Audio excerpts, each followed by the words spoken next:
Buenas tardes, mucho saludo. Mi nombre es Denis Small de la organización de Lino LaRouche. Este es el informe semanal y hoy es lunes 24 de febrero. El tema que vamos a abordar hoy es un tema clínico, unos dirían hasta médico, sobre el patatús del imperio que está sufriendo en este momento, la sintomatología, el diagnóstico y el pronóstico.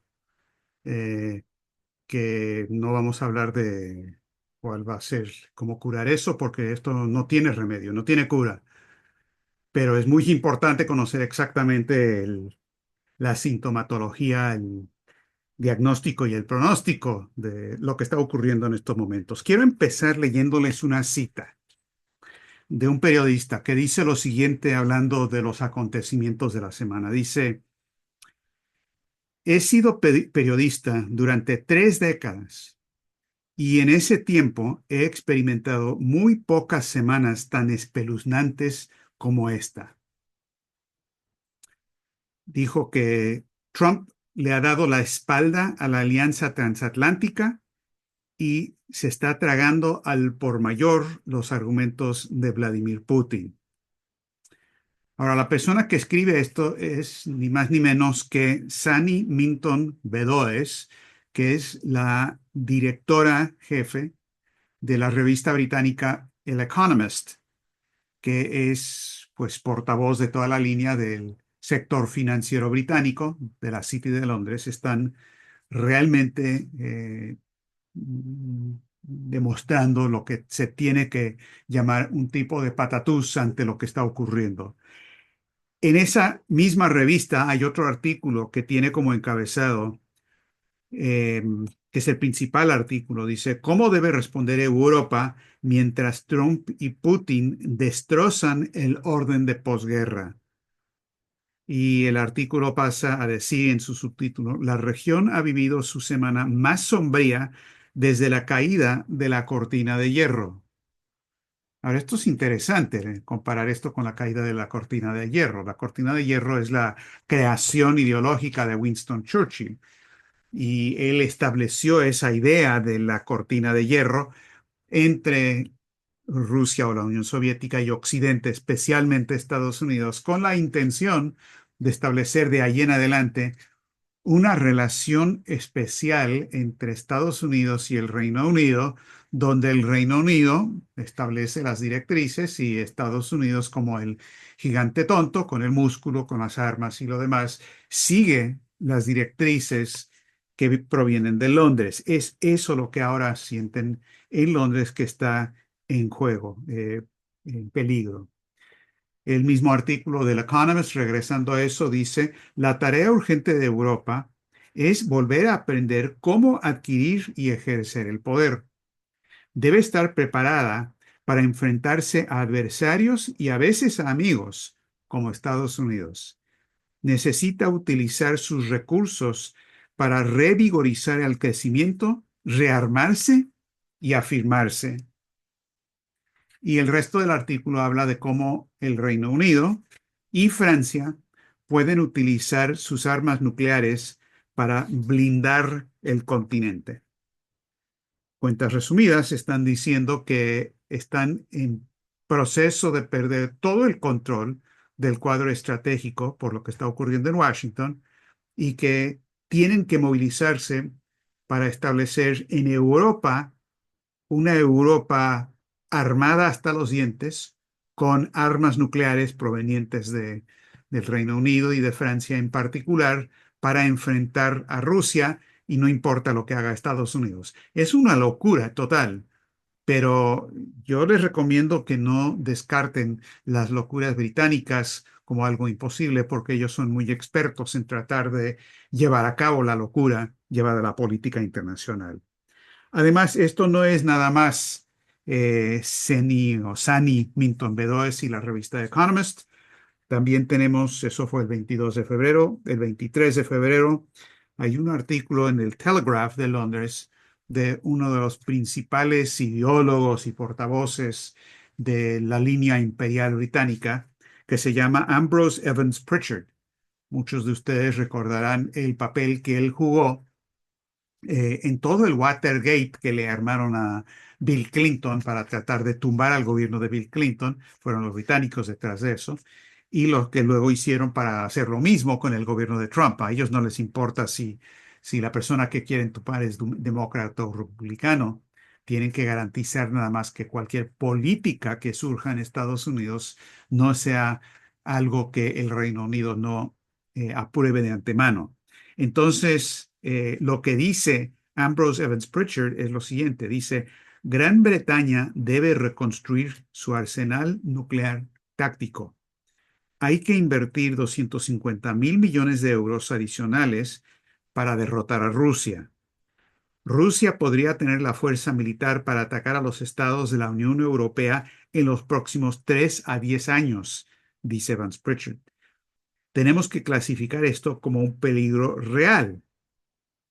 Ahora, esto no se queda nada más en Ambrose Evans Pritchard y el Economist, sino también tenemos el Financial Times, también un gran portavoz de la City de Londres que está eh, simplemente demostrando a viva voz un patatús estratégico total. Eh, Dice lo siguiente el Financial Times, que es en un comentario de todo su consejo editorial, es decir, es editorial de la casa firmado por todo el consejo editorial. Dicen lo siguiente, el primer ministro británico, Sir Keir Starmer, que entre paréntesis está por viajar a Estados Unidos para reunirse con Trump este jueves, dentro de 3 días. Vamos a ver cómo le va. El Financial Times le dice, Starmer dijo audazmente que estaba dispuesto a enviar tropas a Ucrania para garantizar la paz tras el cese al fuego si Estados Unidos proporcionaba apoyo. Dice que es necesario aumentar la ayuda militar a Kiev, que lo que hay que hacer es tomar medidas económicas en Europa para subvencionar la capacidad de producción de armas. Dice que Europa podría utilizar su régimen de sanciones para tener más influencia en las negociaciones y que además Europa podría imponer una zona de exclusión aérea hasta el posible envío de tropas como fuerza de seguridad a Ucrania, y todo para garantizar una economía militar reorganizada en toda Europa, lo que se conoce históricamente como un modelo económico shaktiano, shaktiano por el nombre de Hjalmar Schacht, el ministro de Finanzas de Adolfo Hitler, que reorganizó la economía en torno a recortar todos los gastos que no fueran la producción militar y mantener cierta burbuja financiera en base al armamentismo que sirve el fin de producción, entre comillas, por un lado, y por supuesto tener los elementos militares necesarios para seguir conquistando. Y esto es lo que propone entonces el Financial Times. Pasa a decir, eh, poner botas sobre el terreno en cantidad suficiente, está hablando de Ucrania, sería un esfuerzo enorme. Podría resultar imposible sin el apoyo de Estados Unidos. Ahora, aquí entra lo risible. Esto no sería risible realmente si no fuera tan peligroso, porque lo piensan hacer. Eh, Donald Trump ha dicho claramente, como lo ha dicho Vance y como lo han dicho otros, absolutamente no va a haber tropas estadounidenses en territorio de Ucrania, absolutamente Ucrania no va a entrar a la OTAN y absolutamente tiene que haber concesión territorial por parte de Ucrania ante la realidad que existe en el campo de batalla. Pero los europeos se están moviendo en una dirección contraria y no debemos dejar esto a un lado y pensar que simplemente es pura palabrería. Es bueno recordar que la línea política de los británicos y de la City de Londres desde hace 7 años por lo menos o más durante el primer gobierno de Trump ha sido exactamente esta misma orientación.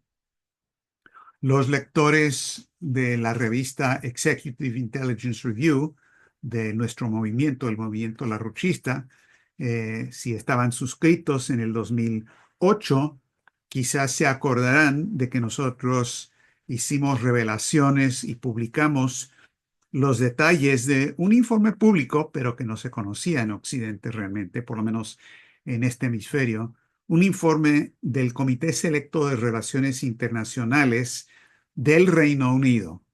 Este es sobre la política exterior del Reino Unido en un orden mundial cambiante, dicen ellos.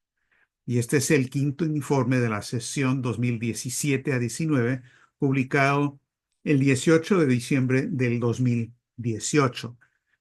Les voy a leer el párrafo correspondiente que indica lo que en ese momento era el futuro patatús que estamos viviendo ahora por parte de los británicos. Dice, esto durante la primera presidencia de Trump. Sin embargo, la dificultad a la que se han enfrentado el Reino Unido y sus aliados al tratar de influir en los Estados Unidos demuestra el desafío de trabajar con el gobierno de Trump.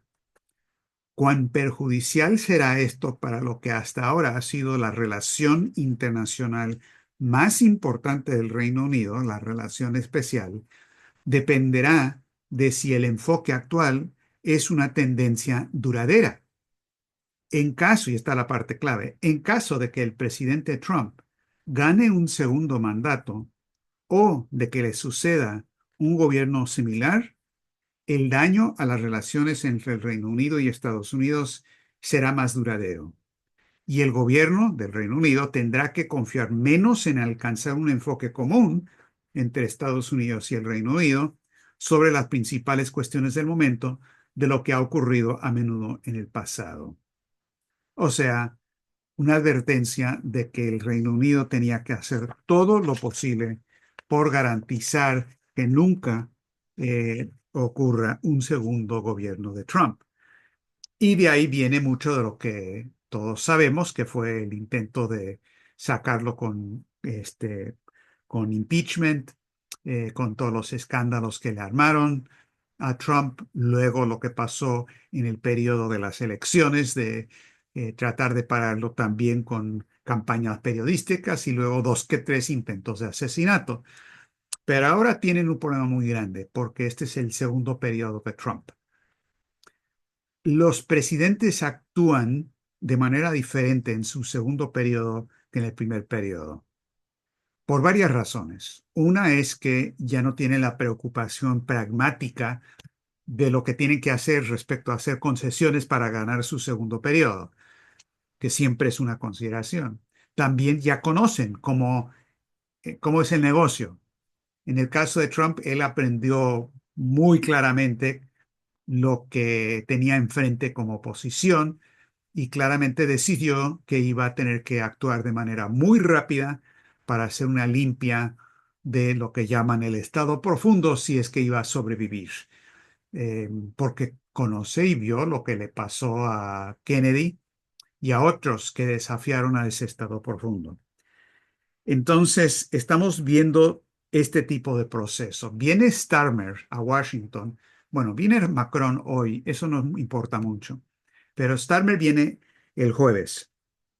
Ahora, no creo que le va a ir muy bien, pero para estar seguros, la organización de la Rouge, The LaRouche Organization, la organización TLO, está publicando hoy un folleto corto sobre la verdadera historia de la relación especial, entre comillas, entre Estados Unidos y el Reino Unido, explicando claramente para la gente dentro y fuera del gobierno que esta relación especial siempre ha sido la imposición británica para eliminar por completo lo que fue la intención original de Estados Unidos, que fue la primera guerra anticolonial del mundo entero. Es algo que Putin también dice. La primera guerra anticolonial fue la Revolución Americana.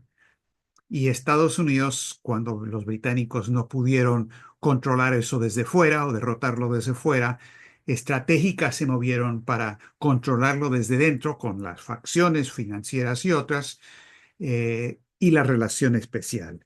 Nosotros estaremos distribuyendo ese folleto durante la visita de Starmer, dándole una muy cálida bienvenida en todo Washington con ese folleto y también con distribución internacional. Eh, por supuesto, la relación especial más importante que la mayoría de la gente desconoce, sí, es alguno de los elementos que hemos visto aquí, pero la parte económica, la parte de la economía monetarista, la parte de la economía liberal, ya sea keynesiana o friedmanita, es el verdadero legado peligroso del Imperio Británico y la filosofía que eso conlleva, que es donde verdaderamente tenemos una tremenda vulnerabilidad en Estados Unidos y en el propio gobierno de Trump. Eh, Quiero aclarar para la gente que no nos conoce y quizás es la primera vez que ven este informe semanal, que Donald Trump de ninguna manera es santo de nuestra devoción. Es más, somos de los que más hemos criticado a Trump sobre los aspectos que son verdaderamente problemáticos y lo siguen siendo, porque aunque hay avances muy importantes con la cuestión de Ucrania y la paz y de alejar el peligro de una guerra termonuclear que están ocurriendo ahora, que viene del simple contacto y discusión entre Trump y Putin, quedan enormes problemas que resolver.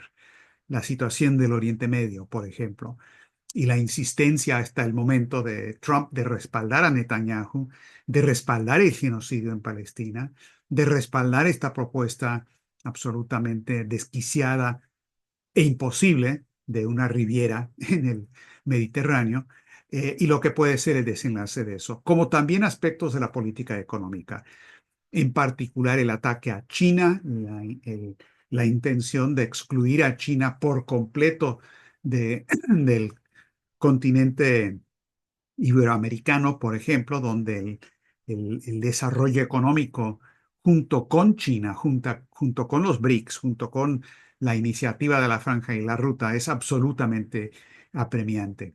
Eh, Hasta ahora la política de Trump en ese sentido ha sido muy problemático, por decirlo menos, como también la orientación hacia el tema de la lucha contra el narcotráfico, sobre lo que voy a hablar dentro de un momento, el tema del narcotráfico, y dentro de eso la relación México-Estados Unidos en particular. Pero antes de pasar a eso, para poder tener los elementos necesarios, históricos y filosóficos, para poder abordar esta temática de la manera correcta y que no es el de hacer sumas y restas y ver todo como un juego de suma cero y qué es lo que me gusta de Trump, qué es lo que no me gusta de Trump, qué me gusta de Rusia, qué es lo que no me gusta de Rusia. Más bien evaluar la dinámica del proceso estratégico. Y para esto vamos a echar mano de una discusión de Lino LaRouche, de tantas que tuvo, pero una en particular sobre el tema de qué son los cambios de fase. Ahora, Lindo LaRouche, en un libro de campaña de 1999 que se llama Rumbo a la Recuperación, que él publicó, como les digo, en 1999, es todo un libro de campaña, él tiene una sección sobre la cuestión de qué son los cambios de fase. Y para que podamos compartir esto y ustedes puedan ir leyendo en la pantalla para que les quede más fácil, porque son 3 o 4 párrafos que creo que son fundamentales para precisamente para el diagnóstico del patatús. En la sección ¿Qué son los cambios de fase? LaRouche dice lo siguiente: lo más comparable a lo que quiero decir con cambios de fase es la transición de hielo a agua, o de agua a vapor, o del vapor a un estado de plasma. Aunque se supone que la composición química del agua no cambia, es notable que hay una alteración cualitativa de la conducta física del sistema, incluso en sus interacciones con otros sistemas.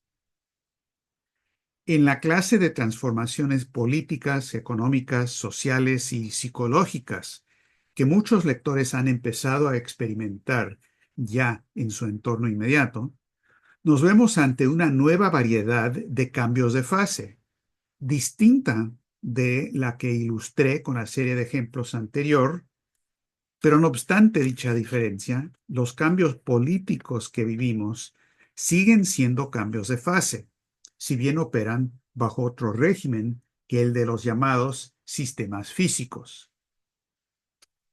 Dichos procesos se encuentran presentes en todas las épocas, por más que no se noten en sus efectos.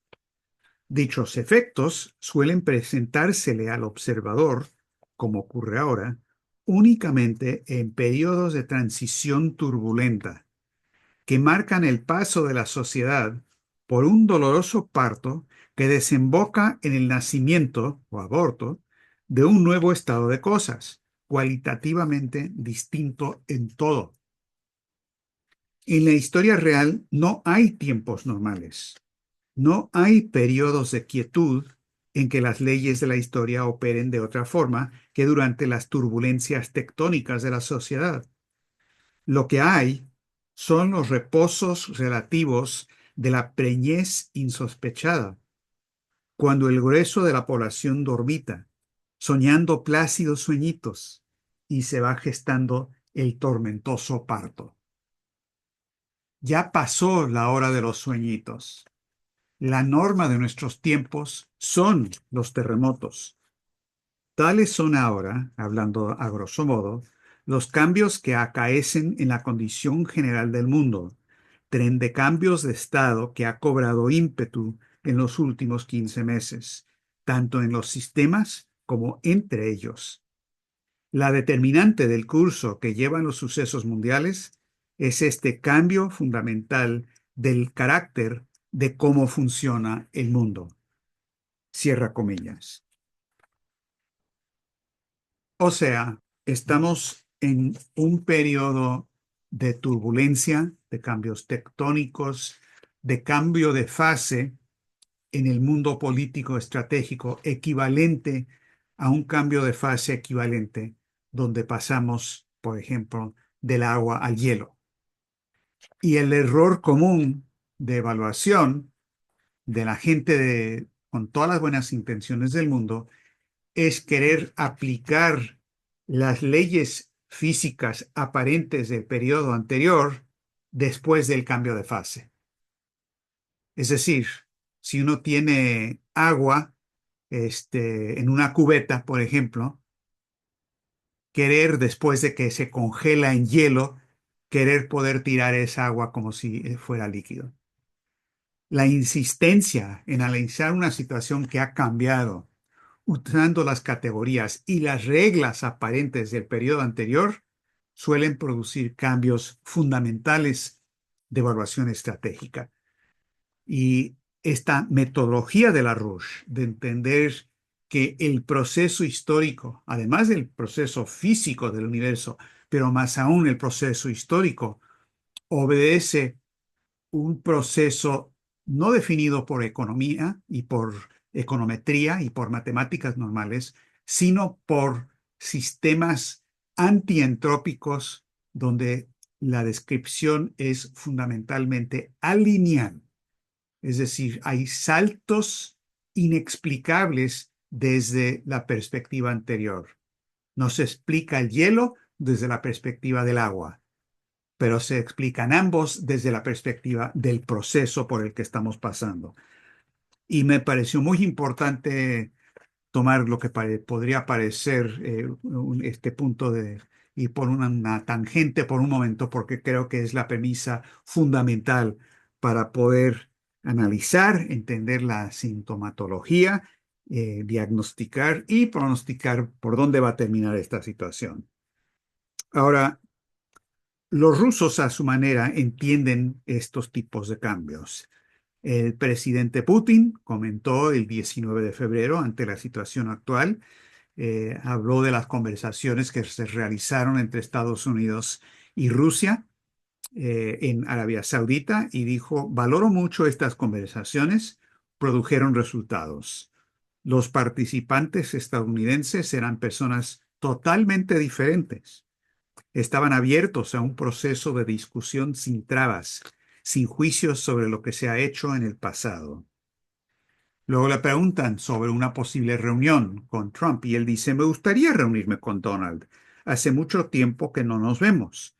No tenemos relaciones estrechas, pero aún así, en años anteriores, durante los 4 años en que fue presidente, nos reunimos y discutimos mucho nuestras relaciones de país a país. Pero luego aclaró, llevará algún tiempo. Y hoy el viceministro de Relaciones Exteriores, Ryabkov, confirmó que ya se está en discusiones sobre una reunión de los dos presidentes, pero que va a tomar su tiempo. No es algo que va a ocurrir de un día al otro. Ahora, en términos de estos cambios de fase también que vemos en el mundo político, quiero hacer referencia a un par de situaciones en Estados Unidos antes de pasar brevemente al tema del narcotráfico. Ya fueron aprobados Tulsi Gabbard, Bobby Kennedy Jr. y Kash Patel al FBI. Todavía no se están viendo los efectos que estos nuevos cargos van a tener en toda la situación, pero ya está habiendo una limpia muy importante dentro del FBI, dentro del Departamento de Justicia, que ha sido uno de los lugares de concentración de lo que llaman el Estado profundo, que es el aparato que ha mantenido el control a nombre de Wall Street y la City de Londres. Eh, Hay gente en Estados Unidos que también está reconociendo que algo nuevo está pasando. Por ejemplo, hay un grupo que se llama Demócratas Progresistas de América, de Estados Unidos, PDA, que es un grupo de izquierda, de políticos en Estados Unidos, que incluyen, por ejemplo, a Medea Benjamin, que es la directora de Code Pink. Algunos de ustedes habrán visto sus intervenciones en contra de la guerra. Y esta carta es una carta dirigida a todos los legisladores demócratas. Y la carta dice, de la misma manera en que nos oponemos tajantemente a la política de genocidio en Gaza y no podemos respaldar lo que está haciendo Trump en eso, de la misma manera pensamos que es fundamental que ustedes, congresistas demócratas, respalden a Trump en el tema de Ucrania para lograr la paz, para hablar con los rusos, para llegar a acuerdos que pueden alejarnos del peligro de guerra termonuclear. Ahora, esto es un cruce de cables que no se había visto en mucho tiempo, pero es el efecto que ocurre cuando las líneas de los partidos ya no definen lo que está ocurriendo. De la misma manera, les puedo decir que en la reunión reciente en Washington de CPAC, del grupo del Comité de Acción Política Conservadora, donde habló Trump, habló Elon Musk, estuvo Milley,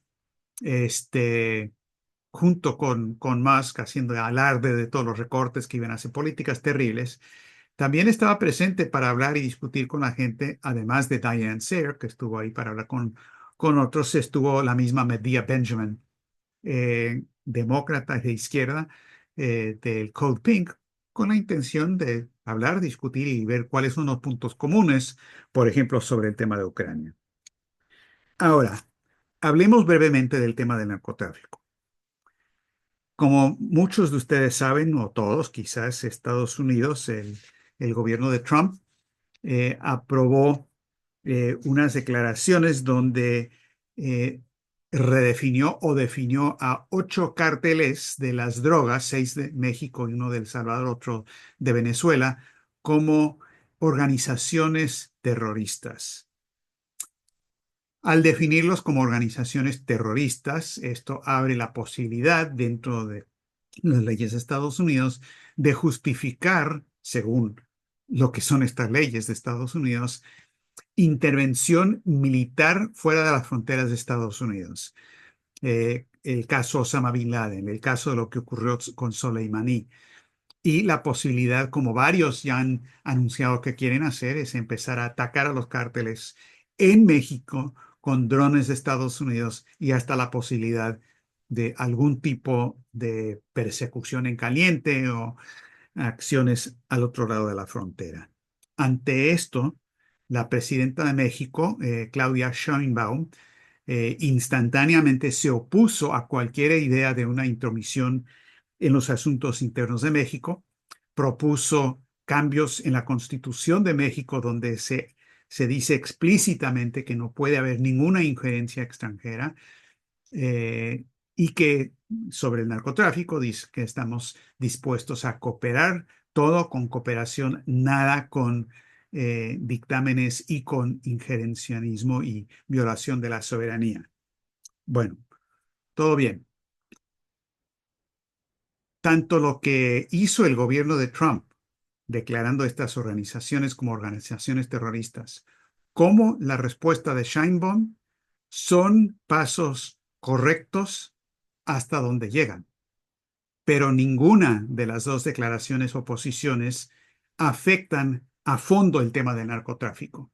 Se quedan muy cortos. ¿Por qué? Tres puntos quiero señalar en cuanto a la orientación de LaRouche por décadas sobre el tema del narcotráfico. Primero, los cárteles de las drogas son organizaciones terroristas.